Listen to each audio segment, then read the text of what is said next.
The glass doors of the Sinclair Plaza gleamed in the early morning sun, reflecting streaks of gold across the pavement where crowds began to bustle. Suitcases rattling behind hurried footsteps. Businessmen in tailored suits with phones pressed to their ears. Laughter and chatter mingling with the soft lobby music drifting outward. Amid this flurry, a black man stepped out of a sleek black Lincoln Continental. He didn't rush, didn't flaunt his presence, but each step exuded purpose and quiet authority.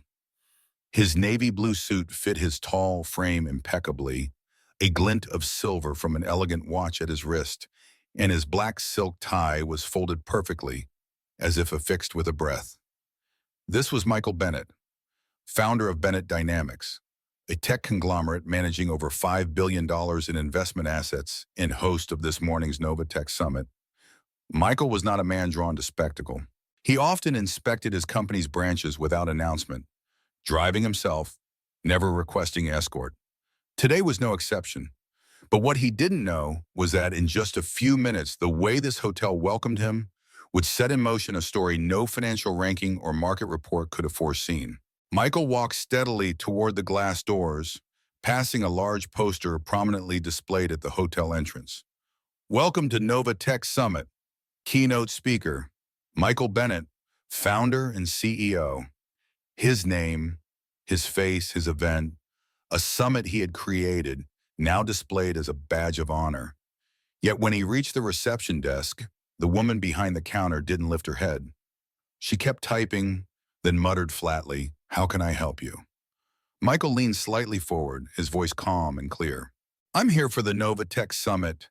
I believe the Cypress conference room has been reserved for us." The woman, her name was Amanda, glanced up briefly, then back down at her screen, brows furrowed. "Are you with one of the vendors?" "No," Michael said, his smile polite but close-lipped. "I'm the organizer.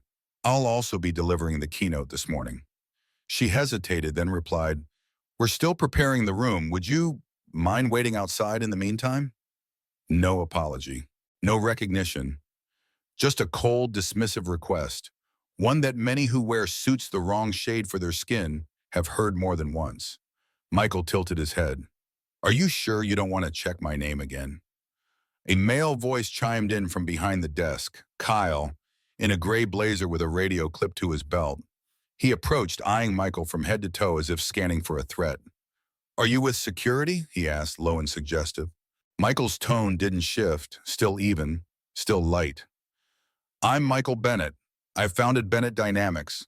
I organized the Nova Tech Summit, and I signed the contract with this hotel." The air fell thick with silence. Kyle frowned, glanced at Amanda, then finally said, "I'll call the event coordination. Please wait just a moment." Michael turned and walked away from the desk, without anger, without a word. The glass doors slid shut behind him with a soft click, a sound that echoed like a sealed verdict. Out on the stone-paved sidewalk, the morning breeze brushed against his suit jacket. Michael checked his watch. 8:09. He had nearly an hour before his speech, but time wasn't what he was thinking about. Beneath the flawless suit, in the gentle dawn light, a chill flickered in his chest. Not from the rejection, but from the fact that it was still happening, even now, even here. His phone buzzed in his pocket. It was Trey, his assistant. "Boss, did they receive you yet?" Michael stared at the glass doors as if he could still see through them. "Not quite," Trey paused. "They don't know who you are?" "They didn't care to ask," Michael replied, voice steady as a heartbeat. He didn't shout. He didn't proclaim himself in the middle of the lobby. He stepped back, observed, measured like he had with every business decision he'd ever made. "Want me to come down?" Trey offered. "No," said Michael. "Stay with the investors. They'll arrive in 15 minutes. I'll take care of this." He hung up, adjusted his tie, drew a deep breath, and walked back toward the hotel doors. Each step was deliberate, unhurried. At that moment, he realized this was no longer a simple oversight. This was a hinge point, a silent reel that the entire service industry would have to rewind. Inside, Amanda looked up as he returned. Her face remained impassive. "I told you to wait out. "I did," Michael interjected, his voice low and composed. Now I need to speak to the event coordinator. I'm Michael Bennett. I'm the CEO of Bennett Dynamics. I booked this conference and rented over 60 rooms at your hotel. This time, Amanda's eyes widened. She faltered. You, you're who? Michael Bennett. A heavy pause settled between them. Kyle returned, his face no longer carrying its earlier smugness. Lena from events is on her way, he said. Apologies for the confusion. Michael said nothing more. He didn't have to. In that moment, his silence spoke louder than any words. In Amanda's eyes that had just lost the chance to be remembered as part of something meaningful, there was a blush not of embarrassment, but of something more bitter. The sting of being seen through. Down the carpeted hallway, Lena, the coordinator, was running toward them, event folder in hand. Her eyes widened as she spotted him. Mr. Bennett, I am so sorry. I wasn't informed that you'd arrived. The conference room is ready, and coffee has already been served. Please come with me. Michael followed her.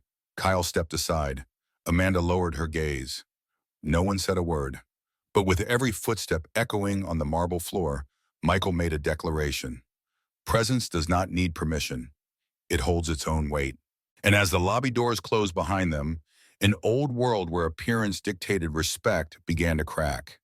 He didn't have to raise his voice. He only had to show up. And that, on that day, was enough to bring an entire system to its knees.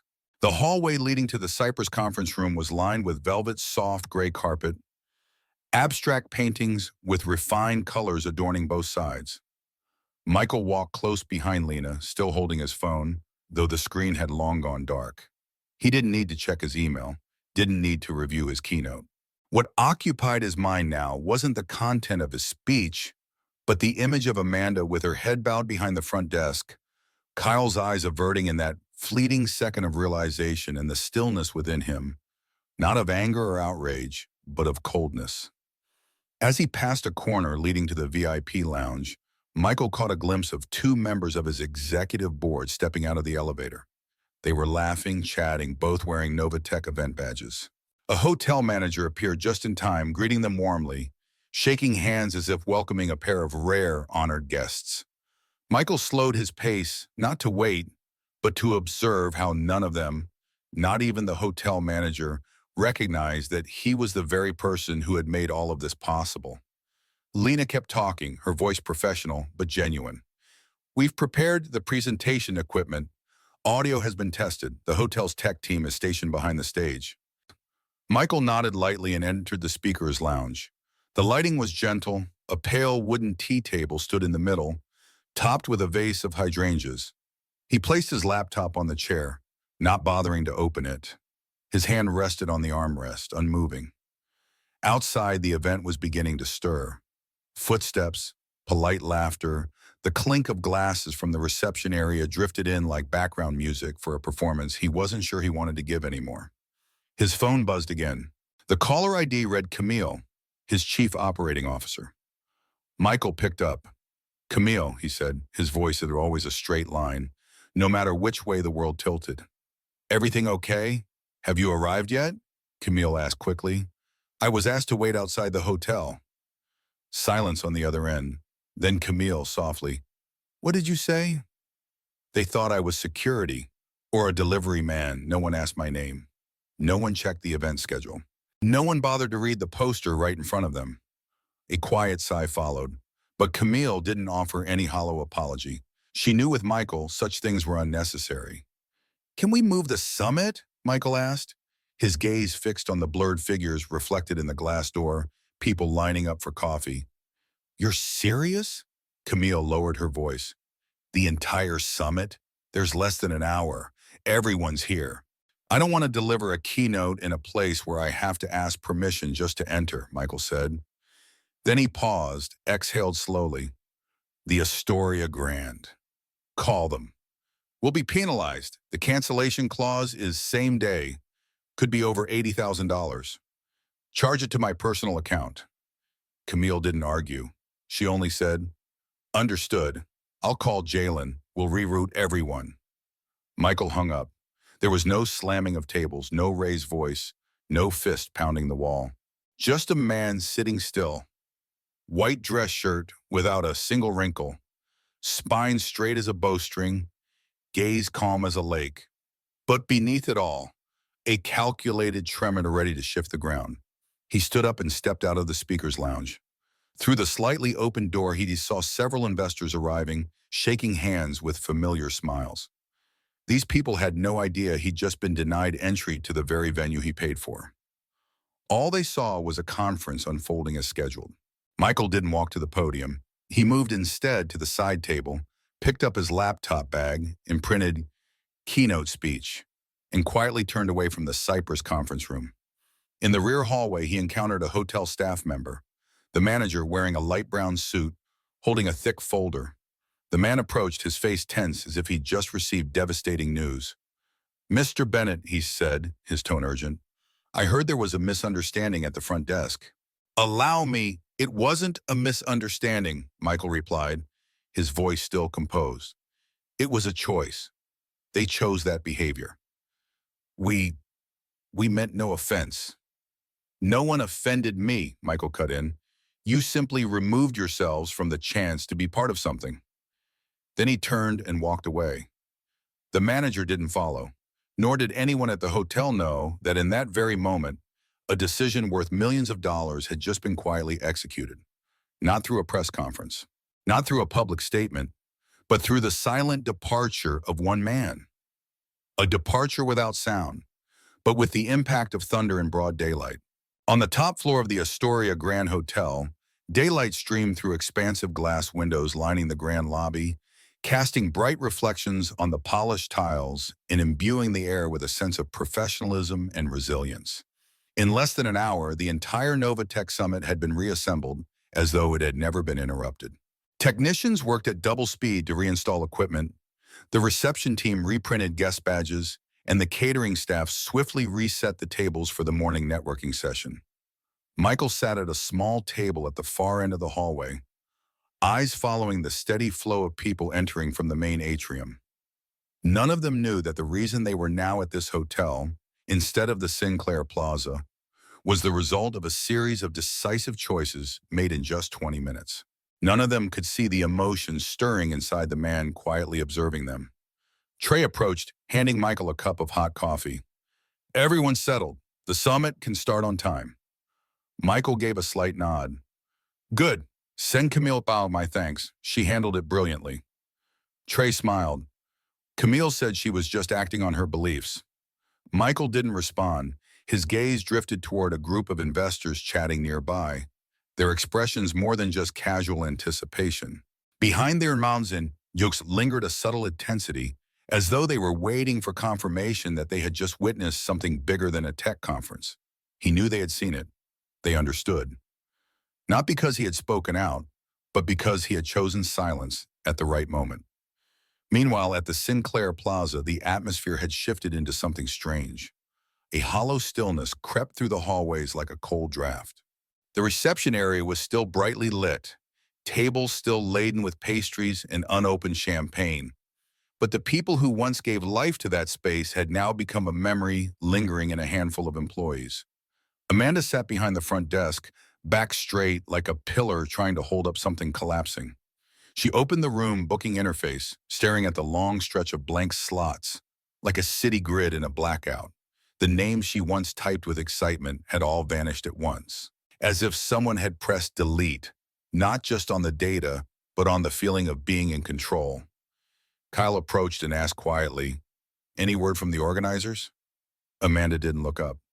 "No, and there won't be." Behind them, Mr. Crawley stood silently before a large screen displaying the Novatech logo. The image remained, slowly rotating on a deep blue background, a quiet reminder that everything had started here. And now it was just an empty symbol. He looked around the space, idle servers, tech crews waiting without orders, housekeepers exchanging uncertain glances. In one corner, a security team member spoke softly into his radio. "We lost everything, didn't we?"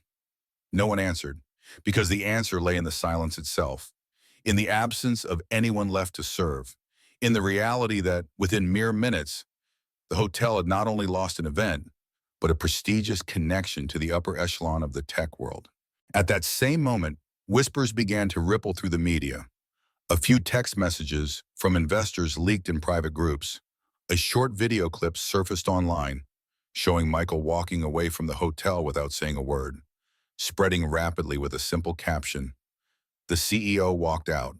The entire summit followed.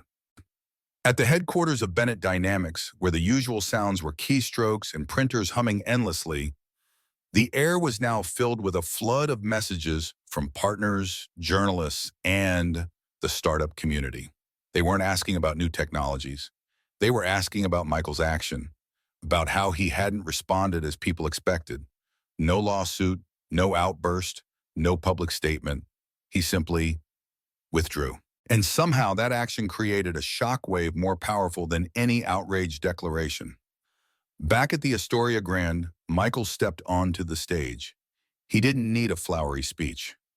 When the spotlight hit his face, the entire room fell silent, perhaps because everyone was waiting for a confirmation or an explosion.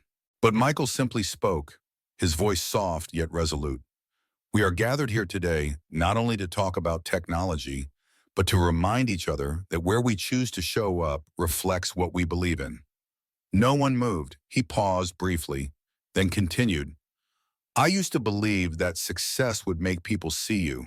But this morning, I relearned an old lesson, that sometimes you have to walk away for the world to realize you were ever there. In the crowd, a few investors nodded, their eyes like readers who had just finished a profound chapter. Michael looked around the room, ending with a line spoken nearly in a whisper. We don't need permission to exist. We just need to choose the right place to not be invisible.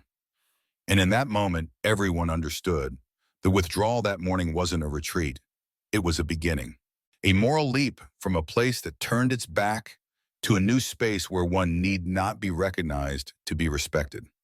And those who were present that day would carry that lesson with them in every step thereafter.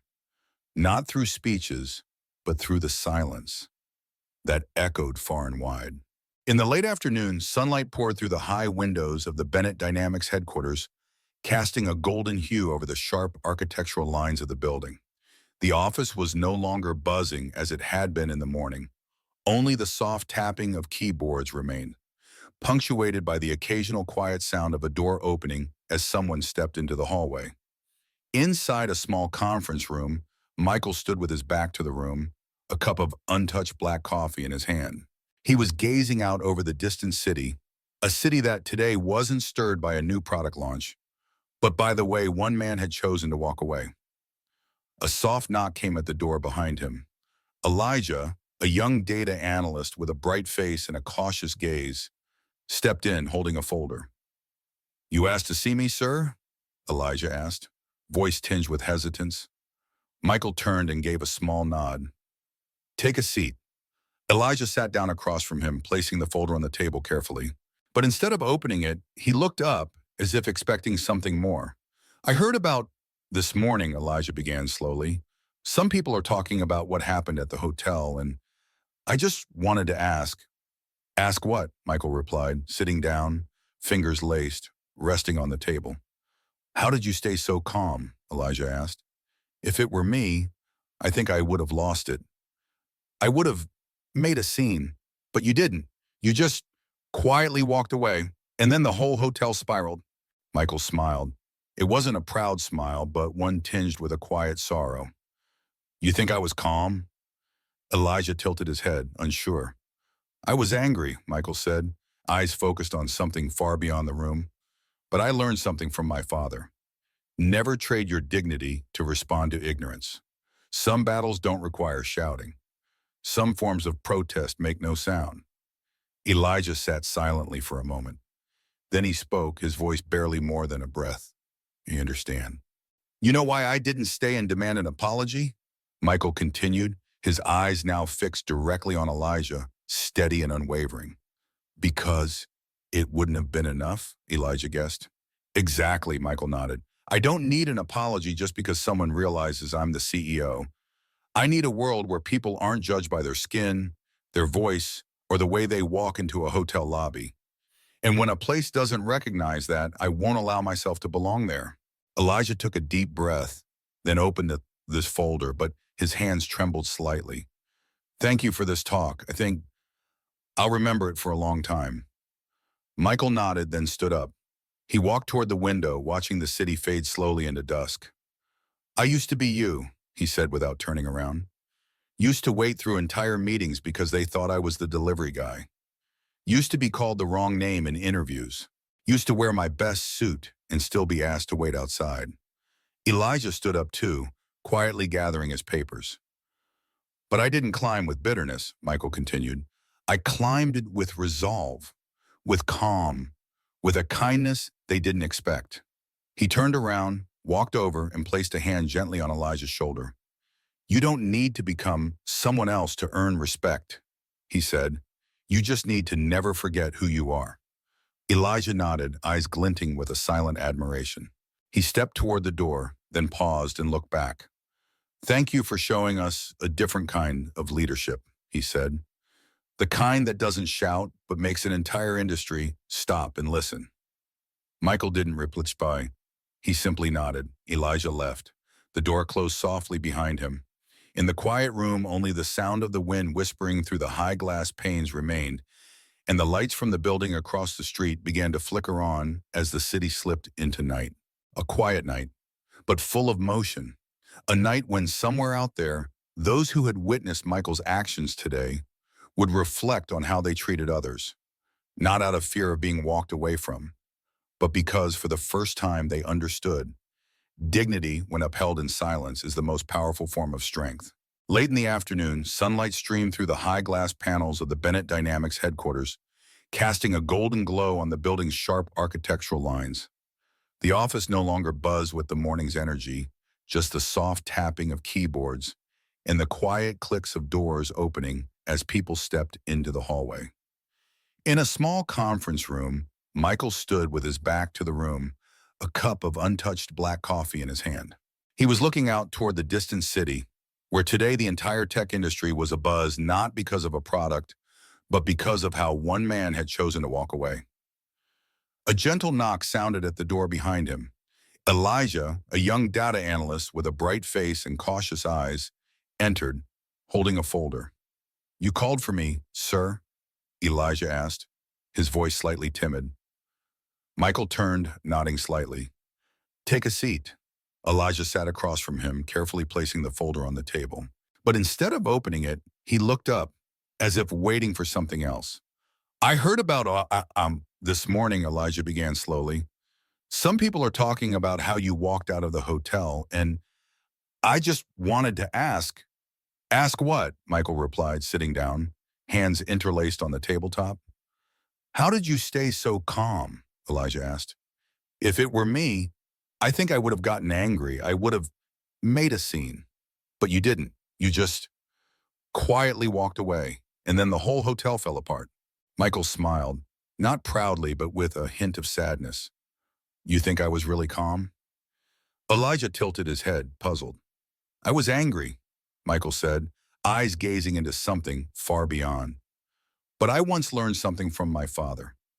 Never trade your dignity to answer ignorance. Some battles don't need shouting. Some forms of protest don't need noise. Elijah sat still for a few seconds. Then he said, almost like a breath, I understand. You know why I didn't stay and demand an apology? Basi, Michael continued, this time his eyes meeting Elijah's without flinching. Because it wouldn't have been enough, Elijah guessed. Exactly, Michael nodded. I don't need an apology just because someone realized I'm the CEO.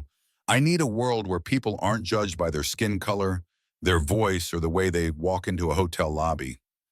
And when a place fails to recognize that, I won't allow myself to be present there. Elijah took a deep breath and opened the folder, though his hands still trembled slightly. I thank you for this talk.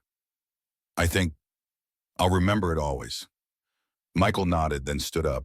He walked to the window, watching the city lean into dusk.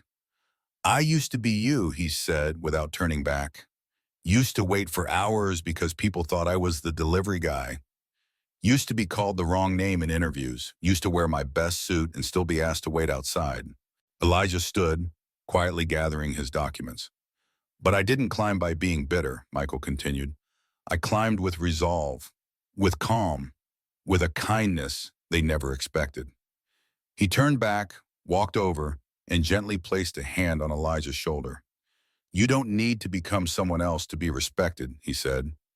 You just need to never forget who you are. Elijah nodded, his eyes filled with quiet admiration. He walked to the door, then paused, turned back and said, Thank you for showing us a different kind of leadership. The kind that doesn't need to raise its voice, but still makes the whole industry listen. Michael said nothing. He simply nodded. Elijah stepped out. The door closed softly behind him. In the silence that remained, only the sound of wind whispered through the tall glass windows, and lights from the building across the street slowly flickered on as the city moved into night. A quiet night, but full of motion. A night in which, somewhere out there, those who had witnessed Michael's actions today would begin to reflect on how they treat others. Not because they feared being walked away from, but because for the first time they understood. Dignity, when upheld in silence, is the highest form of power.